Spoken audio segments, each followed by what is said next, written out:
Hello friends, welcome back to the funny video guys and my YouTube channel guys. Today fan we are going to talk about guys how can we forget guys our Bluetooth speaker to our Technophone device. Friends, you have connected guys any Bluetooth speaker device, and friends now you want to forget guys this Bluetooth speaker device. So how can you forget it? Means guys you don't want to use, you want to forget, you can forget easily. So friends, now let's see how can we forget Bluetooth speaker to our Technophone device. So friends, now let's see how can we forget it. Friends, we will on our phone setting guys. After on phone setting guys, scroll it friends, you can see guys your phone more connection setting guys, tap here. Then guys again scroll friends, you can see Bluetooth setting guys, click here. Friends, you can see guys we have got the JBL Go company Bluetooth speaker device and we have connected, and guys now we want to forget. So friends, right side icon setting guys, tap here, and friends you can see this tab setting. Friends, you can see this tap here.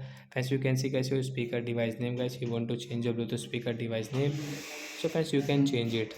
So friends, I pause the video. So friends, you want to change, so you can change from here. Friends, you can see forget option guys, tap here to forget the device. Friends, speaker will forget guys, we cannot use guys our Bluetooth speaker, and we will off it. So like that guys, we can forget guys our Bluetooth speaker. So that's it guys, thanks for watching the video, bye guys.